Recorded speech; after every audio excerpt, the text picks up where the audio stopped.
I surprised my son with a visit. Found him in the ICU, fighting for his life while his wife was spending all his money on a luxury trip with another man. So I just froze all the bank accounts. An hour later she was calling me non-stop, but I wasn't done yet. Before we continue, I just want to say thank you for taking the time to hear my story.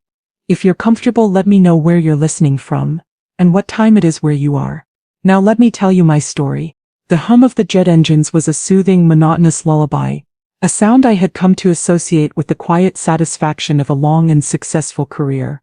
I leaned my head back against the supple leather of the first-class seat, the world a soft, abstract map of clouds below me. Eileen Caldwell was a woman accustomed to comfort, but not defined by it. For 40 years I had navigated the cutthroat world of private banking, managing the fortunes of men and women who could buy and sell small countries. I had been a whisper in the ears of giants, a silent architect of empires, my name a quiet legend in boardrooms and exclusive clubs. But today I was not an executive. I was simply a mother, filled with the simple, joyful anticipation of surprising her only child. My son Jamal was my masterpiece, the only creation that truly mattered. I had poured everything into him, my love, my resources, and the quiet, steely principles I had inherited from my own parents. He had become a good man, a successful architect whose brilliant designs were beginning to reshape the city's skyline. His success was his own, built on his talent and hard work, but I had made sure the foundation upon which he built was unshakable. My only lingering reservation, the one I kept tucked away in the most private corner of my heart, was his wife Tiffany. She was undeniably beautiful, a former model with a smile that could charm a snake from a basket, but behind that dazzling facade, I had always sensed a certain hollowness, a transactional quality to her affection. Jamal was completely besotted, blinded by her beauty and what he saw as her loving, supportive nature. I, who had spent a lifetime assessing character as a form of risk management, saw something else, a woman who loved the lifestyle Jamal provided far more than she loved the man himself. Still, I had held my tongue. A mother's disapproval is a clumsy weapon, one that often wounds the person you are trying to protect. So I had been gracious, I had been supportive, and I had prayed that my cynical old banker's instincts were wrong. The surprise visit was my attempt to bridge the growing distance between us. In recent weeks, Jamal had been difficult to reach. His texts were brief, his calls short and distracted. He was on a tight deadline for a major new project, he'd explained, working around the clock. I understood, of course, but a mother's heart has its own logic, a quiet, persistent hum of worry that can't be easily dismissed. So I had booked the flight, a small, beautifully wrapped gift for him tucked into my carry-on, a rare, vintage watch, the kind of understated, elegant timepiece he appreciated. I imagined the look on his face when I appeared at his door, the initial shock followed by the warm, familiar embrace I had missed so dearly. The taxi from the airport wound its way through the manicured, tree-lined streets of the upscale suburb where Jamal and Tiffany had bought their home. It was a beautiful neighborhood, a quiet enclave of modern architecture and impeccable landscaping. Their house was a stunning creation of glass and white stone, a testament to my son's clean, modernist aesthetic. It was also, I noted with a familiar pang of maternal sadness, a house that felt more like Tiffany than Jamal. It was a showcase, a magazine spread, a place designed to be admired rather than lived in.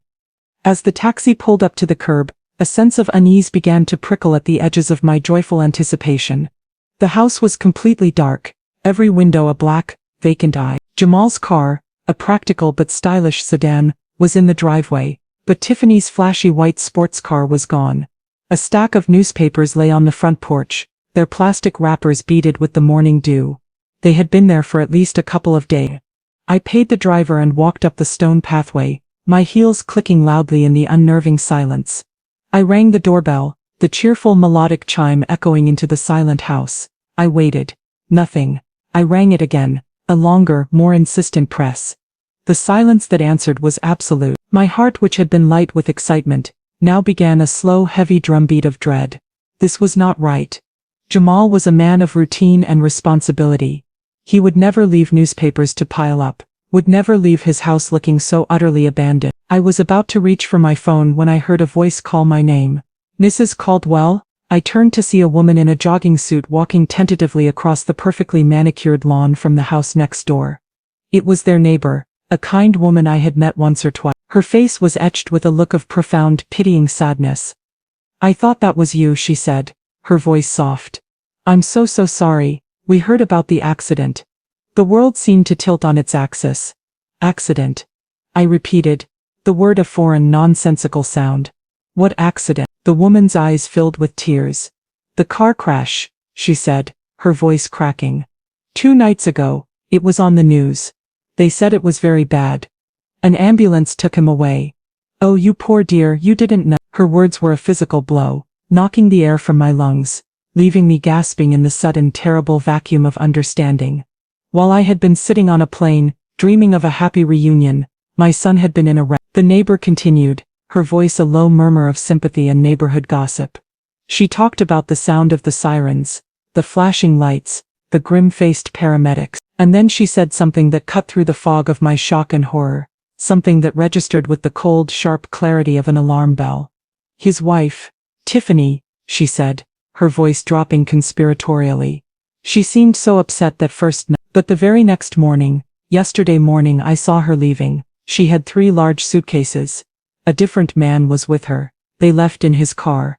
I thought perhaps she was going to stay with family. 3 large suitcases. A different man. The words hung in the silent air, a testament to a betrayal so profound, so monstrous, that my mind could barely comprehend it. The hospital was a sterile, impersonal labyrinth of hushed voices, and the squeak of rubber-soled shoes on linoleum floors. I moved through it in a daze, my body on autopilot, while my mind was a screaming chaos of fear and fury. I found the intensive care unit on the 3rd floor, a place of hushed reverent tension, where life and death seemed to be engaged in a quiet, constant negotiation. A kind, tired-looking doctor met me in a small windowless family room. His voice was gentle, his words carefully chosen, but they were no less devastating for their compassion. Jamal had been in a multi-car pileup on the interstate. He had sustained a severe head trauma, along with several other serious injuries. His condition, the doctor said, was critical. To give his brain a chance to heal, to reduce the swelling, they had placed him in a medically induced coma. The phrase hung in the air, a clinical, terrifying euphemism for a life hanging in the balance. The doctor continued, talking about prognosis and treatment protocols, but his words became a meaningless drone in my ears. All I could see was the image of my son, my vibrant, brilliant son, lying still and silent in a hospital bed, a machine breathing for him. After the doctor left, a nurse came in to take me to Jamal's room. She was an older woman, her face a kind, weary map of a long career spent in the trenches of human suffering. She could see the devastation in my eyes, the silent, shattering grief of a mother on the brink of collapse. As we walked down the quiet, beeping hallway of the ICU, I asked the question that had been burning in my mind, a question I was almost too afraid to ask. His wife, I said, my voice a hoarse whisper. Tiffany, has she been here today? The nurse's kind face tightened, a subtle, almost imperceptible shift from sympathy to a kind of weary, protective anger on my behalf. She hesitated for a moment, as if debating the kindness of a lie versus the cruelty of the truth. She chose the truth. Ma'am, she said, her voice soft, her eyes refusing to meet mine. She was here the first night when they brought him in. She was very upset, but she hasn't been back since. The nurse's words were a quiet confirmation of the ugly truth the neighbor had revealed. While our son, her husband, lay here, suspended between life and death, Tiffany was not at a hotel, overcome with grief. She was not with her family, seeking comfort. She was gone. She had packed her bags and fled, abandoning him in his darkest, most desperate hour. The betrayal was so absolute, so monstrously selfish, that it almost defied belief. It was a new, colder, sharper pain, a pain that cut through the thick, disorienting fog of my grief, and left me with a terrible, chilling clarity. Sitting vigil by my son's bedside was a form of exquisite torture. The room was a small, sterile universe of its own, dominated by the rhythmic, relentless beeping and humming of the machines that were keeping him alive. I watched the steady rise and fall of his chest, a mechanical movement orchestrated by a ventilator. I studied the flickering green lines on the heart monitor, a fragile digital testament to the life that still stubbornly clung to his broken body. He was so still, so terribly still. My vibrant, laughing son, the man who was always in motion, always building, always creating, was now as silent and motionless as the white stone of his beautiful, empty house. The grief was a physical weight, a crushing pressure on my chest that made it difficult to breathe. I held his hand, his strong, capable architect's hand, now limp and cool in my own, and I whispered to him, telling him stories of his childhood, telling how much I loved him, begging him to come back to me. After hours of this, the grief became too much to bear. I needed a distraction, a momentary escape from the suffocating reality of the ICU. I reached into my purse for my phone, my movements slow and numb. I scrolled mindlessly through the news, through my emails, my mind unable to focus on any of it.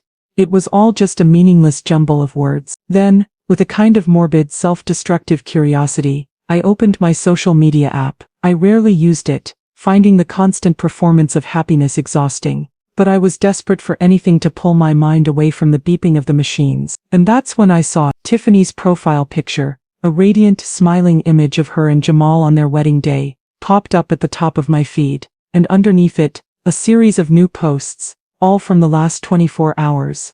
The first photo was of a turquoise infinity pool, overlooking a lush, tropical jungle. In the corner of the pool, holding a champagne flute, was Tiffany, laughing, her head thrown back in carefree ecstasy. The caption read, "Finally, a much-needed escape to paradise. Bali, living my best life, travelgram." My blood turned to ice. I scrolled to the next photo. It was a selfie of Tiffany and another man, a handsome, slick-looking man with a predatory smile. They were at a candlelit dinner, their faces close together, a shared look of intimate complicity in their eyes. The man had his arm possessively around her. The caption, "Dinner with my favorite travel partner, A. Trey. The food here is to die for, Bali, nights, good vibes, only." Another photo. Tiffany and Trey on a boat, the sun setting behind them, their bodies silhouetted against a brilliant orange sky. Another. The two of them in plush white robes on the balcony of a luxurious hotel suite, clinking champagne glasses, a platter of exotic fruits on the table between them. It was a sickening, grotesque performance of joy, a broadcast of her betrayal to the entire world. While my son, her husband, lay in a coma, fighting for his very life. She was on the other side of the planet, living a life of hedonistic luxury with her lover. She had not just abandoned him, she was celebrating. The grief in my heart, the vast, overwhelming sea of sorrow, did not disappear, but it instantly crystallized. The hot, painful tears I had been fighting back for hours turned to shards of ice in my veins. The sorrowful, grieving mother receded, and in her place, a woman I had not been for a very long time began to awake. It was the woman who had shattered glass ceilings in the world of finance, the woman who could smell a fraudulent deal from a mile away, the woman who understood that in the cold, hard world of assets and liability, sentiment was a weakness and mercy was a luxury. You could not afford to give to your enemies. The betrayal was not just emotional, it was financial. The first-class flights, the five-star resort, the champagne. It was all being paid for with my son's money. She was not just breaking his heart, she was draining his future. And in that moment, in the cold, clinical glow of the ICU, a new, terrible and absolute purpose took root in my soul. I was going to take it all back. My grief did not vanish, but it transformed. It became the fuel for a cold, clean and righteous fury, a white-hot engine of purpose that burned away the paralytic shock and left behind a core of diamond-hard resolve. The woman sitting in that uncomfortable plastic chair was no longer just a mother, lost in a sea of sorrow. She was Lena Caldwell, the retired senior vice president of private wealth management, the woman who had spent a career building and protecting fortunes, the silent architect of her own son's financial world. Years ago, when Jamal had first started his own architecture firm, I had given him the seed money to get started. It was a significant sum, the fruits of my own long career, but I had not simply written him a check. I was a banker and a protector. I had used my expertise to structure his inheritance in a way that would protect him from a world I knew to be full of predators and unforeseen disasters. I had created a series of irrevocable trusts and managed accounts, a complex but elegant financial fortress designed to safeguard his future. And I, as a final secret failsafe, had named myself the emergency trustee and a co-signatory on the primary operating accounts. It was a detail buried deep in the fine print of a mountain of legal documents, a detail Jamal himself had likely long forgotten. It was a key to his kingdom that he didn't even know I held, a power I had prayed I would never ever have to use. But Tiffany, in her monstrous greed and breathtaking arrogance, had just created the very emergency for which these powers were designed. She thought she was a wolf, preying on a wounded lamb. She had no idea that the lamb was protected by a lioness who had just been awakened. From my handbag, I retrieved not my sleek modern smartphone but an older, heavier model, a device I had kept for years for one specific purpose: secure financial communications. It was a dinosaur by today's standards, but it was also a digital fortress, encrypted and unhackable. It was my direct private line to the world I had once commanded. I powered it on, the familiar clunky interface a welcome sight. I scrolled to a single name in the contacts list: David Carter. David had been my protégé, a brilliant young man I had hired straight out of business school and mentored for 15 years. I had seen his potential, his sharp mind, and his unshakable integrity, and I had guided his career, promoting him, protecting him, and eventually recommending him as my own successor. He was now the senior vice president of the bank, a man of immense power and influence, and his loyalty to me was absolute. He owed me his career, and we both knew it. I stepped out of the ICU, into the sterile fluorescent-lit hallway, and I made the call. He answered on the first ring, his voice warm and respectful. "Lena, what a surprise. Is everything all right?" There was no preamble, there was no small talk. My voice when I spoke was the voice he remembered from our days in the boardroom, the voice of calm, lethal authority. "David, it's Lena," I said. "I have an emergency. I am invoking my trustee powers on all accounts, personal and business, associated with Jamal Caldwell, effective immediately." I could hear a sharp intake of breath on the other end of the line. David knew what this meant. This was not a minor adjustment. This was a financial declaration of war. "Freeze everything," I continued, my voice as cold and hard as the polished linoleum floor beneath my feet. "Credit cards, debit cards, lines of credit, all wire transfer capabilities. I want every single account locked down so tight that not a single penny can move in or out without my direct voice-verified authorization. Shut it all down, now." David did not ask why. He did not question my authority. His loyalty was instantaneous and absolute. "Consider it done, Lena," he said, his voice now all business. I could hear the sound of his fingers flying across a keyboard. "I'm executing the freeze protocols now. Give me 5 minutes, and his financial world will be in total lockdown." "Thank you, David. There will be more instructions to follow." I ended the call and walked back into my son's room. I sat down in the chair beside his bed and took his hand. The beeping of the machines was still the same, the rhythm of his fragile life unchanged. But in the world outside that small sterile room, I had just unleashed a financial hurricane.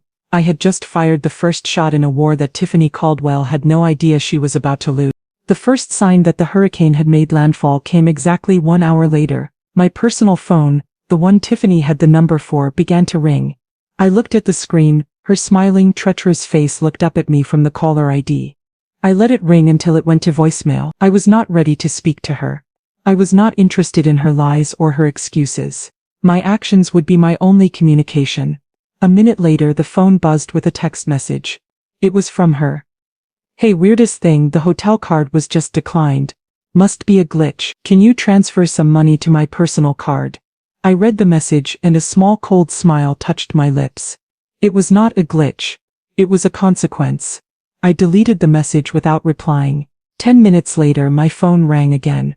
"Tiffany," I ignored it. Another text arrived, this one with a new sharper edge of annoyance.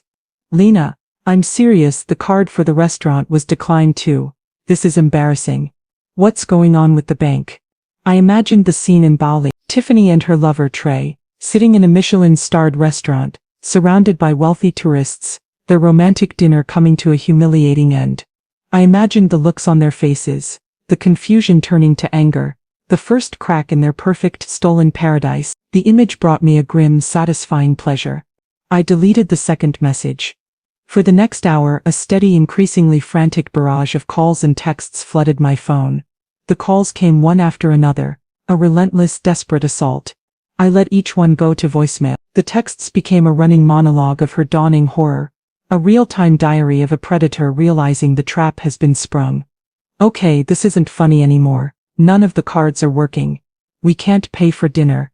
The hotel just called and said our account is flagged. Did you do something?" "Lena, pick up the phone. I know you're seeing these. David Carter's office just sent me a formal notice that all accounts are frozen pending a trustee review." "That's you. What the hell do you think you're doing? You have no right. It's Jamal's money. It's my money. We're married. You are stealing from us." "Lena, I swear to God, if you don't fix this right now, I will make you regret it. I am stranded here. Do you hear me? Stranded.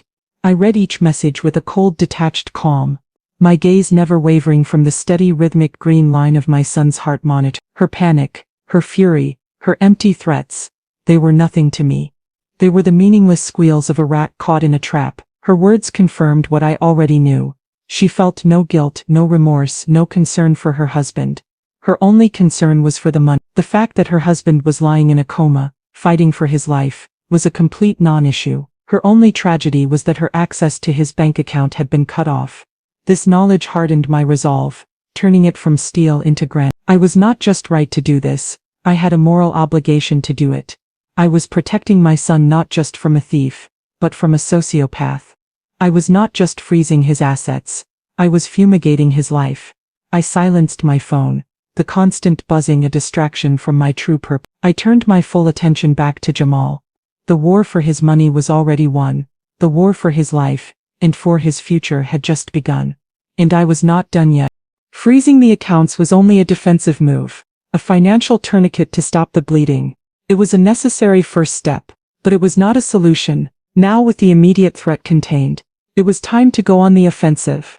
I needed to understand the full scope of Tiffany's betrayal. I needed to know if this lavish, ghoulish vacation was a spontaneous act of greed, or the culmination of a longer, more sinister plan. I needed to build a case, not just for my own peace of mind, but for the legal battles that I knew were to come. While the hospital's day shift gave way to the quieter, more somber rhythm of the night, I turned the ICU waiting room into my new corporate headquarters. I used my secure phone to call David Carter again.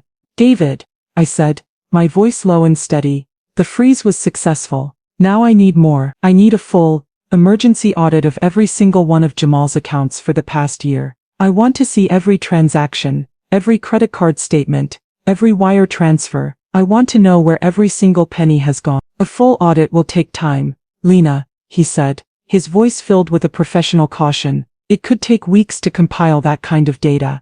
"I don't have weeks, David," I replied, my voice sharp. "I have tonight. I want your best forensic accounting team on this immediately. I don't care about the cost. I want a preliminary report on my desk, on my virtual desk by sunrise. I am looking for a pattern. I am looking for a conspiracy." David, ever the loyal soldier, did not argue. "I'll get them on it right now," he said. "They'll work through the night. You'll have your report."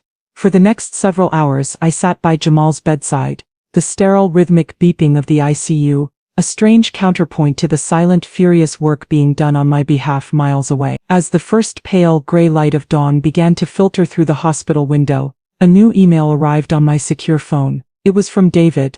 The subject line was simple: preliminary report. Attached was a heavily encrypted file. I opened it. What I saw on the screen, laid out in the cold, dispassionate language of spreadsheets and transaction logs, was a betrayal so calculated, so systematic, that it took my breath away. This was no spontaneous vacation. This was a long The audit revealed a sickening pattern of deceit that had been going on for over a year. It had started small. Tiffany had her own credit card, linked to Jamal's primary account for household expenses. But the statements showed a steady escalation. There were thousands of dollars spent at designer boutiques, purchases for clothes and bags that Jamal, with his simple, classic taste, would have never approved of and had likely never seen. There were charges for five-star hotels and first-class flights for girls' weekends that had clearly been romantic getaways. She had been living a secret life of luxury, funded by my son's hard work, long before his accident. But the deception ran far deeper than just lavish spending. The forensic team had uncovered a series of regular monthly wire transfers from Jamal's business account to a separate personal account that Tiffany had opened in her own name at a different bank. The transfers were cleverly disguised, labeled as payments to a fictitious design consultant. Over the past year, she had siphoned off over $200,000 in this way, a secret nest egg she was building for herself. The most damning evidence, however, was in the payments to the man named Trey. He was not a new fixture in her life. The audit showed regular, significant payments to him for over 18 months, long before the Bali trip. He was listed on her statements as a lifestyle coach and a personal trainer. In reality, she had been funding his entire life, his apartment, his car, his designer wardrobe with my son's money. She had not just cheated on her husband, she had subsidized her own affair with his bank account. The Bali trip was not a reckless, grief-stricken mistake. It was the endgame. The audit showed that in the hours immediately following Jamal's accident, while he was in emergency surgery, she had been online. She had booked the first-class, non-refundable tickets. She had paid for the most expensive suite at the most exclusive resort, and she had made a series of large cash-equivalent transfers from Jamal's investment accounts to her secret personal account. The accident had not been a tragedy to her. It had been an opportunity, a trigger to accelerate her exit plan, to grab as much cash as she could and run before anyone noticed.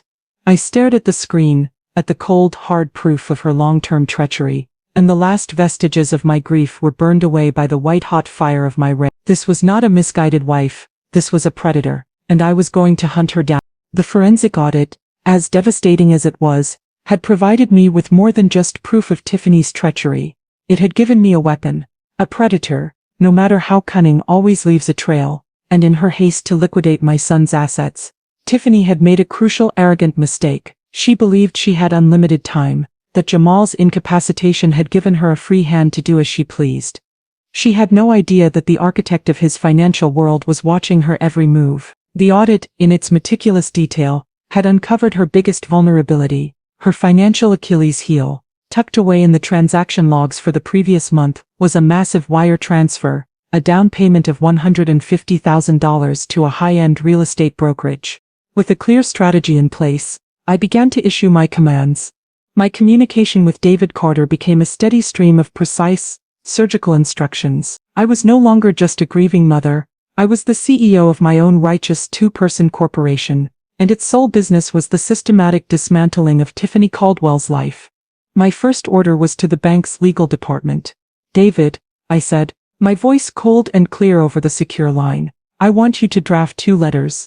The first is to the real estate company handling the sale of the penthouse. The second is to the title company and the bank financing the deal. I want you to inform them, in the strongest possible legal terms, that the $150,000 down payment was made with embezzled funds, and that the buyer, Tiffany Caldwell, is the subject of a major, ongoing fraud investigation. Inform them that any attempt to close on that property will be met with immediate legal action and that they could be held liable as facilitators of a criminal transaction. David let out a low whistle. Lena, that will kill the deal instantly. They'll drop her so fast it will make her head spin. That is the intention, David, I said. I don't just want to stop the sale, I want to salt the earth so she can never do business in this city again. My second order was even more aggressive. Next, I continued, I need the legal team to begin the process of filing for divorce on Jamal's behalf. I am his emergency trustee and I have the legal authority to act in his best interests. The grounds will be infidelity and financial fraud. As part of that filing, I want you to immediately file liens against all major assets held in her name that were purchased with my son's money. That includes the new sports car. I want it reclaimed. I want it taken out of her possession. I want her to walk out of her 5-star hotel and find an empty parking space where her stolen trophy used to be. We can do that, David confirmed, a note of grim satisfaction in his voice. We can have a repo team on standby. The moment the lien is filed, they can move on it. My final instruction was the most personal. Lastly, David, I want you to draft a formal letter to Tiffany herself. Have it delivered to her at her hotel in Bali via an international courier. I want it to be a cold, formal notification of all the actions we have taken. I want her to know that she has been sued for divorce, that she is under investigation for fraud, and that all the assets she thought were hers are being seized. I want her to read it in black and white, that her entire world has been legally and financially obliterated. And I want you to sign it not as her friend, but as the senior vice president of the bank she tried to defraud. It will be my pleasure, Lena, he said, his voice filled with a fierce protective loyalty. As I hung up the phone, I felt a sense of grim, terrible clarity. Each of my actions was a carefully aimed missile, designed to find and destroy the pillars of the false life she had built. She had thought my son's money was a shield. I was about to prove to her that it was a cave. The results of my counteroffensive arrived not as a single explosion, but as a series of controlled demolitions that I witnessed from thousands of miles away. David Carter kept me updated with brief, efficient text messages to my secure phone. The first message arrived less than 12 hours after my call. Condo deal terminated. Real estate company has severed all ties with TC, and is cooperating fully. Down payment is frozen pending legal action. I read the message and felt a cold, hard knot of satisfaction. The first pillar of her new life had been reduced to dust. The second message came a day later. Liens filed, divorce proceedings initiated. Report team has successfully reclaimed the vehicle. It is now in a secure bank facility. I pictured Tiffany draped in a silk robe, walking out of her luxury resort, expecting her gleaming sports car to be waiting for her, only to find an empty parking space.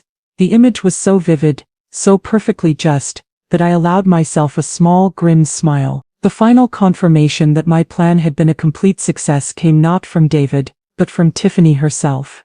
My personal phone, which had been silent for a day, suddenly lit up with a new voicemail notification. Her desperate, furious texts had stopped, replaced by this one final, unhinged message. I took a deep breath, steeling myself, and I pressed play. Her voice, when it came, was not the smooth, seductive purr I was used to. It was a raw, ragged scream, a sound of pure, undiluted fury and panic, distorted by a bad international connection. "Lena, you bitch, what did you do?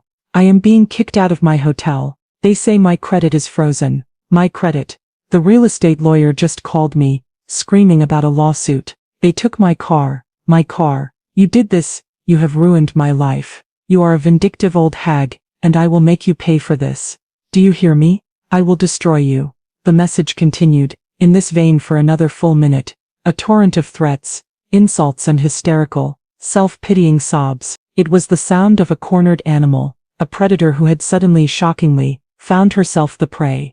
It was the sound of a woman who had built her entire world on a foundation of lies and stolen money, and was now standing in the rubble, screaming at the architect of her own destruction. I listened to the entire message once, my expression unreadable, and then, with a calm, deliberate movement, I deleted it. I did not need to hear it again. Her defeat was absolute. The months that followed were a slow, painful climb out of the darkness. Jamal emerged from his coma like a man surfacing from a deep, dark ocean, confused and disoriented. His road to recovery was long and arduous, a grueling marathon of physical therapy and cognitive rehabilitation. But through it all, his spirit, the kind, gentle and resilient spirit I had always known, remained unbroken. The hardest day was the day I had to tell him the truth about Tiffany. I sat by his hospital bed, the words catching in my throat, and I laid out the entire ugly story of her betrayal. He listened in silence, his expression a heartbreaking mixture of disbelief and profound, shattering sorrow. He did not get angry, he simply wept, mourning not the loss of the money, but the loss of the woman he had loved, the woman he now understood had never truly existed. The legal battles were swift and one-sided. Tiffany, stranded and penniless, had no resources to fight back. The divorce was finalized, and my legal team, funded by my own private resources, successfully clawed back nearly every dollar she had stolen. She was a ghost, a cautionary tale, a woman who had gambled everything on her own greed, and lost in the most spectacular fashion imaginable. But my focus was never on her. It was on my son. As he grew stronger, as he began to reclaim his life, a new, deeper bond formed between us. The last vestiges of his gentle pity for my small life were gone, replaced by a profound, quiet respect. He finally saw me, not just as his mother, but as the woman I truly was, a guardian, a protector, a silent force who had been watching over him his entire life. My true victory came not in a courtroom, but in a quiet, sunlit physical therapy room 6 months after the accident. Jamal, with my help, was taking his first shaky steps without a walker. His movements were slow, deliberate, but they were his own. He paused to catch his breath, leaning on me for support, and he looked at me, his eyes clear and full of a love that was deeper and more honest than any he had known before. "Thank you, Mom," he said, his voice thick with emotion. "You saved my life, in every way that mattered." In that moment, the exhaustion of the past 6 months, the anger, the grief, it all fell away. My revenge had never been about punishment. It had been about protection. It had been about securing the future of the one person in the world who mattered more to me than anything. I was, and always will be, his guardian, and there is no force on earth more powerful than that. Thanks for listening. Don't forget to subscribe and feel free to share your story in the comments. Your voice matters.